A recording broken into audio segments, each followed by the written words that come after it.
Hi guys, thanks for tuning in. Before we get started, please make sure to subscribe here to Fino Boxing. All right, enjoy the video. And then in the room, Andrew, take it away. All right, thanks, Kelly. We'll start with Ben Baby. Ben Baby, you can unmute yourself and ask away. Errol, Danny said that he thought the jab controlled the fight tonight. What made that so effective, and did you expect that to be as successful as it was throughout the evening? It was just just common sense basically. I mean, I was the taller person. He had the shorter arms, and that I always had a great jab. So that's what we was working on. Working on using the jab, setting everything up with the jab, and basically just outpointing him. That's I think. I did well using my jab. I think Lennox Lewis would be really proud of me. Using my jab like the way I did. Right. I think a lot of folks are wondering how you were going to take a punch after the accident. Is there one tonight that maybe you were proud of how well you were able to respond? No, because I had a 10, 12 week training camp where I was sparring. So I was taking the punches in sparring, so I wasn't, surprised. I was taking the punch in the fight because, it was, something that, I've been taking. So I wasn't surprised at all. And I always had a great chin. Question from Jeremy Harridges. Jeremy, you can unmute yourself and ask your question. Hi, Errol. Congratulations on your victory. How would you appraise your performance? How would you rate yourself? I give myself a B. I think I had a little bit of ring rust in there, but I think I was just in such great shape and had a great training camp and took everything serious. Where I can overwhelm. I can just not be discouraged by me having ring rust and things like that. So I feel like just working my jab and using my angles and boxing. Was the best move, and that's what I basically did. Your performance in this fight, and as far as what you see moving forward for the future, obviously everyone's talking about Terence Crawford. Is that a legitimate chance of happening, or do you guys feel like you're miles and miles apart? I'm not thinking about that. I'm thinking about seeing my kids tomorrow and chilling on my ranch and finally riding my horses after 10, 12 weeks and, just chilling out and eating some good food. So we'll see what holds in the future. But right now, just to enjoy myself. I had a long year and a half, to come back and, work hard, train hard, and just was 120% focused. And I'm going to wind down for like a week or two till I get back on the ball. Here to media on the Zoom. Please raise your hand if you'd like to ask a question. We'll take our next question from Keenan Atchison. Keenan, you can unmute yourself and ask your question.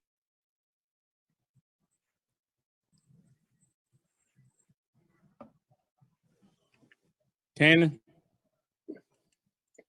Yes, please ask your question, Keenan. Keenan? All right, we'll move on to Mark Wicker. Mark, you can unmute yourself and ask your question. Errol, what was the sensation like walking in tonight? You seemed like you had a smile on your face. I'm sure it was probably had to be a little bit emotional after such a long time and everything that happened. How excited were you when you made that walk into the ring? I was super excited. I mean, this is my home. This was a lifelong dream of mine, just, be a household name in Dallas, and now I'm a household name. And, I was just thankful to have, fans here and family here and, everybody support me. And I was smiling because it was a long road to come back. And it was a lot of, sacrifice and, just, buckling down and staying focused and, trials and tribulations to get to this point to tonight. And I got to that point and, it paid off. So, like they say, everything happened for a reason. And I feel like, I'm here for a reason. And, I basically proved that, I'm back and I'm here to stay. And I'm the unified champion of the world. That first round feel, I mean, you were sharp. It looked like you had kind of taken up where you left off. And did that feel any different than any other first round you usually fight? No. No, it was just, like I said, I've been training. I've been in the gym for probably March. I've been in the gym since March, late March. And, we just been working and training hard and just, being 100% focused. So I was just, this training camp, I was just in the gym 24/7. I dedicated, basically everything just to come back and get back. And I knew I had to be just focused and go back to what I used to do and being in the gym all the time and being actually a gym rat and not just going to training camp when I got a fight coming up and actually just being there and being ready, when I got that call. So, this training camp was a little bit different. It was like back in the day where I was already, I'd have to lose 30, 40 pounds. I was actually in training camp, training for strategy and things like that instead of, trying to lose weight and going to the gym knowing I got to lose, this much amount of weight. I was actually, already on weight and just, focus on strategy. All right. Thanks, Mark. We'll take our next question from David Melandra. David, you can unmute yourself and ask your question. Hey, Errol, congratulations on your victory. At any point in the fight tonight, did any of Danny's punches hurt you at all? Feel like you're in jeopardy of potentially losing this fight? No, I didn't. I felt some of his punches, but they weren't hard enough to hurt me or, to wobble me or discourage me, or there wasn't really nothing like, man, like this dude can really punch. He was more strong than anything. So, but I give him all this kudos, great fighter, Iron Chin, came to fight. And, I think, he basically, tried to take my title and, I defended it well at home.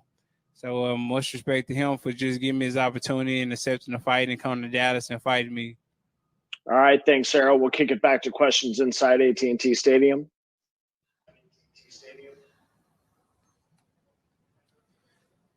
Errol, congratulations. I know it was a long road to get back to this point. What was going on through your mind when you were walking through the little area to go to the ring? Basically, it was just like what my shirt says. It says I'm back, and it was just more of a grateful moment for myself. Like, man, all this hard work, from this year and a half, led me to this point. So, basically it was just, man, like you worked hard to get to this point, you deserve to be here. Now it's time to put on a show. Let's go. So I wasn't nervous at all after being a year and a half off. I wasn't nervous at all coming and walking here. It was more of, man, like, this is my home. This is where I belong. Let's go.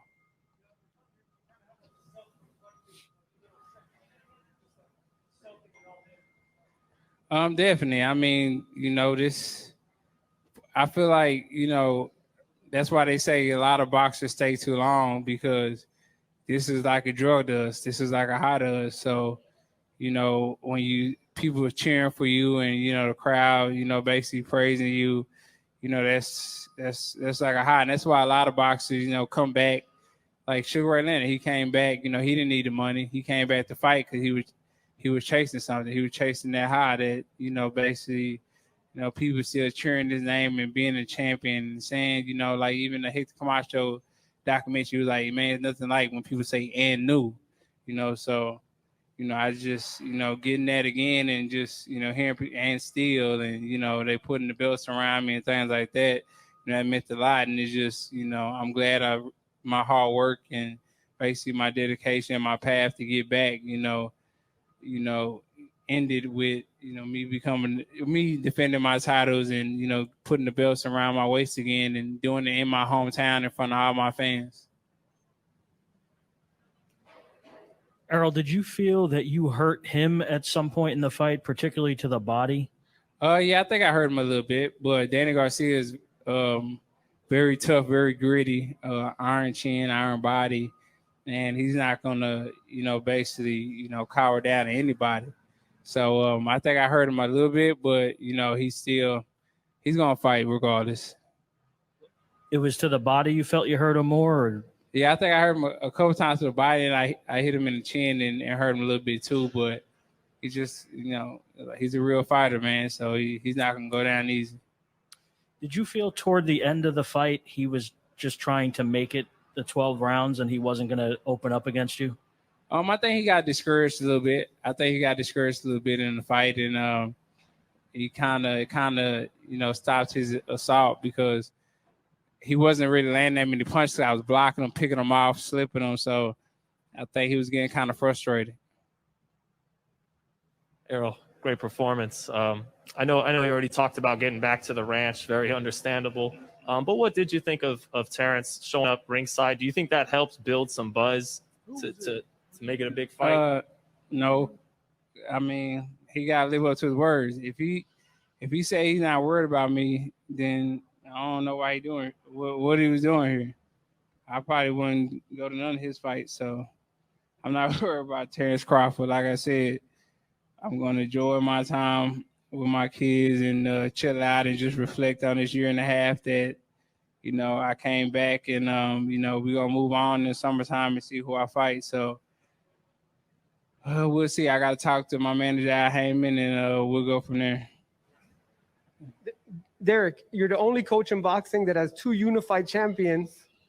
You trainer of the year this year? It's almost over. Hey, man, they'll find somebody to jump in front of me. They'll try to, but they really can't do it this time, I don't think, because of the circumstances. But, you never know. They'll find somebody. And Errol, this proves tonight that you're very popular. Over 16,000 fans in a pandemic. They put, I don't know if you noticed during the fight, they put Crawford on a big screen. He got booed. Well, that's what they were booing. I didn't know what they were booing. Yeah, that's what they were booing. So what does it say? Do you have this big fan base here? You and Canelo, 120,000? Like I said, I'm not worried about anybody right now. I'm gonna enjoy my time with my family, chill out, and maybe buy a couple horses and goats and cows and chickens and things like that. But right now I'm just gonna chill out, man. Enjoy this a little bit of a layoff. It was a hard year and a half for me, coming back, and I need to rest a little bit and not really think about boxing for like a week and then jump back on the ball. But, I'm not going to get out of shape, not going to get too fat. I'm going to keep working and stay in the gym. Derek, question over here. Could you go into a little bit about the plan tonight for Danny and how crucial the jab was and ended up being? Well, I always say the jab is the easiest punch to throw, the fastest punch you can throw, and the hardest punch to block. And you can see it tonight that it gave him a lot of issues. And he used the jab for the distance. He used the jab just to constantly keep him occupied. And he set him up with a lot of times with the jab. So he used it for several reasons. And then it was beautiful, man. It worked.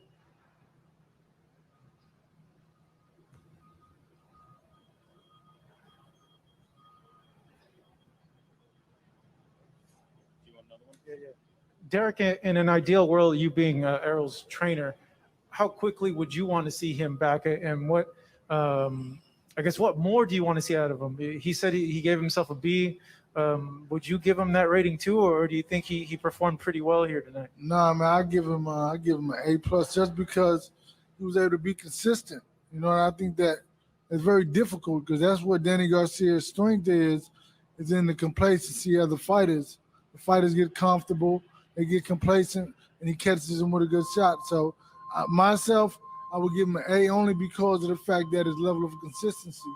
I didn't like when he was kind of dropping his hands a little bit, and I kind of told him. But at the same time, that's when Danny's he's at his strength because people get comfortable.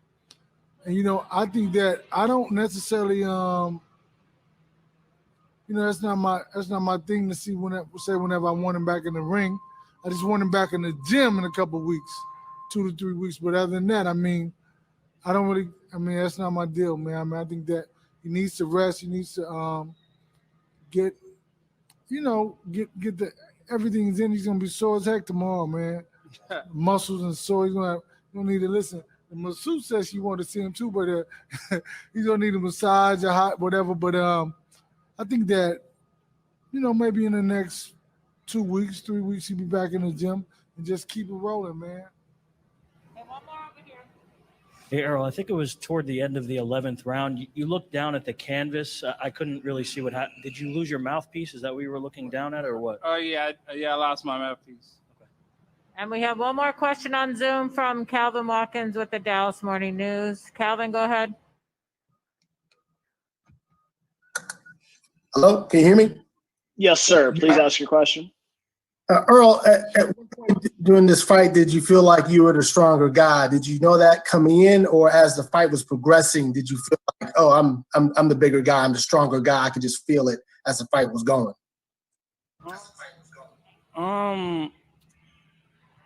I kind of knew that I was the stronger guy just because I'm stronger than a lot of people. Even though people say I might be skinny or whatever, I'm just naturally strong. People I spar, light heavyweights, and things like that, and push them around. So, I I just felt like I was a strong guy, and especially him, fighting at 140 before and things like that. And I was already bigger than him. I felt like I was bigger than him. I'm taller than him. My arms are longer than his. So, I just felt like he couldn't do nothing with me if we was fighting on inside and outside. So I just felt that I held all the advantages, and before this fight, just watching him fight throughout the years, and watching my fight, I just felt I had a better arsenal than him.